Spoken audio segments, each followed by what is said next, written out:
kee tulfaatee ka'anaaf feenaa oolte rakkinaaf gadadoo kan nafaan argitee anoo humnaan qabu waa tokko sin godhoo du'ee baaduu sillee aansinii hirraanfadhu anoo humnaan qabu waa tokko sin godhoo du'ee baaduu sillee aansinii hirraanfadhu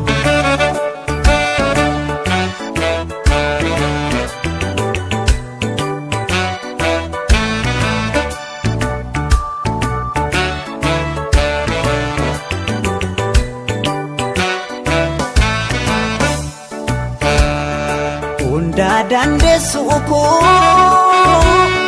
yaa bara fakkaatu narra gaasiif baha kan akka kee hin jirtu rabbaanaaf si uume hunda kee tottolchee keessa keefi bifa kee walqixa bareeche dandeessuu koo yaa bara fakkaatu narra gaasiif baha kan akka kee hin jirtu rabbaanaaf si uume hunda kee tottolchee keessa keefi bifa kee walqixa bareeche jireenyi koo marri jireenyi dachiirra si malee naan ta'u waa hundi waa mara anoo humnaan qabu waa tokko sin godhu du'ee baduu sillee aansinii hirraanfadhu jireenyi koo marri jireenyi dachiirra si malee naan ta'u waa hundi waa mara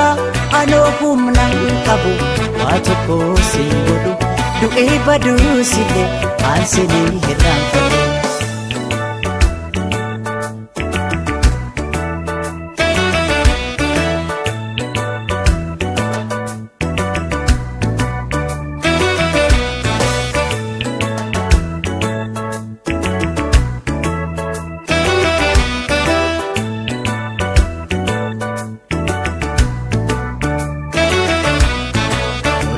kee tulfaatee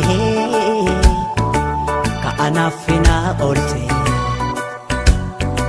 rakkinaaf gadadoo kan nafaan argitee anoo humnaan qabu waa tokko sin godhu du'ee baaduu sillee aansinii hirraanfadhu anoo humnaan qabu waa tokko sin godhu du'ee baaduu sillee aansinii hirraanfadhu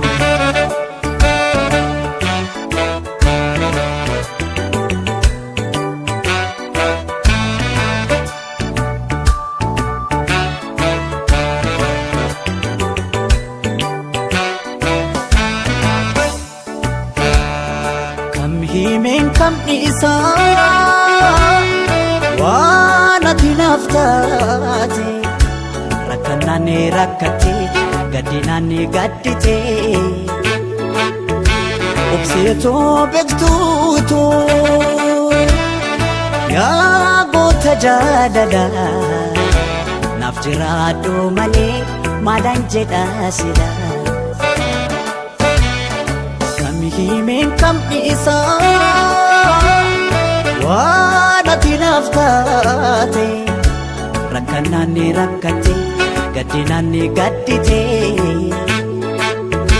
obsee koo beektuu koo yaa goota jaalala